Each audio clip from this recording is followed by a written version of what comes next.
ভারত কোথা থেকে তেল কিনবে এবার কি তাও ঠিক করে দেবেন মার্কিন প্রেসিডেন্ট ডোনাল্ড ট্রাম্প। ট্রাম্পের নয়া দাবি ইরান থেকে তেল কেনার বদলে এবার ভেনেজুয়েলা থেকে তেল আমদানি চুক্তি করেছে ভারত। এয়ারফোর্স ওয়ানে সাংবাদিকদের প্রশ্নের উত্তরে ট্রাম্প বলেন, আমরা ইতিমধ্যেই সেই চুক্তির ধারণাগত রূপরেখায় পৌঁছে গিয়েছি। রবিবার সংসদে বাজেট পেশ, তার আগেই ট্রাম্পের এহেন দাবি যেন নতুন বিতর্ককে ইন্ধন দিয়েছে। তাৎপর্যপূর্ণ, শক্তি ক্ষেত্রে ইরানের সঙ্গে ভারতের সম্পর্ক কালোর দিন। তেল আমদানির ব্যাপারে বহুদিনের বন্ধু তেহরান, সেই অক্ষ এবার ভেঙে চুরমার হয়ে যাবে কিনা, তার প্রভাবই বা কি পড়তে চলেছে তা নিয়েও নয়া উদ্বেগ তৈরি হয়েছে।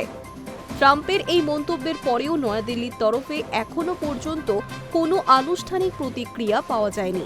উল্লেখযোগ্যভাবে ২০২৫ সালের মার্চে ভেনেজুয়েলা তেল কেনা দেশগুলির ওপর ২৫% শুল্ক চাপিয়েছিল আমেরিকা, যা তালিকায় ভারতও ছিল। এর আগেও রাশিয়া থেকে তেল কেনা নিয়ে ভারতের উপর শুল্ক আরোপ করেছিলেন ট্রাম্প।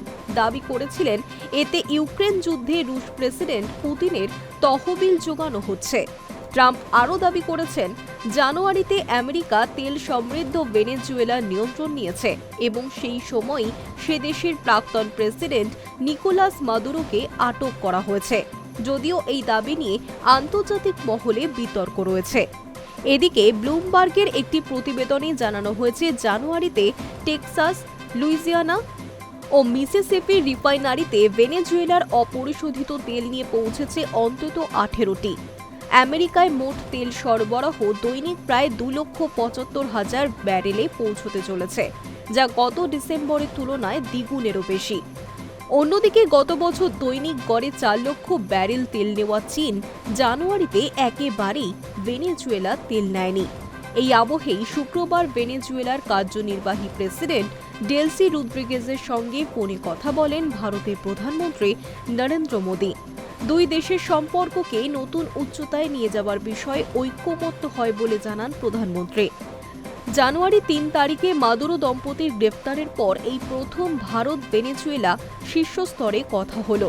প্রধানমন্ত্রীর দপ্তর সূত্রে জানা গিয়েছে, বাণিজ্য ও বিনিয়োগ, জ্বালানি, ডিজিটাল প্রযুক্তি, স্বাস্থ্য, কৃষি এবং মানুষে মানুষের যোগাযোগ সব ক্ষেত্রেই অংশীদারিত্ব আরও গভীর করার সিদ্ধান্ত হয়েছে।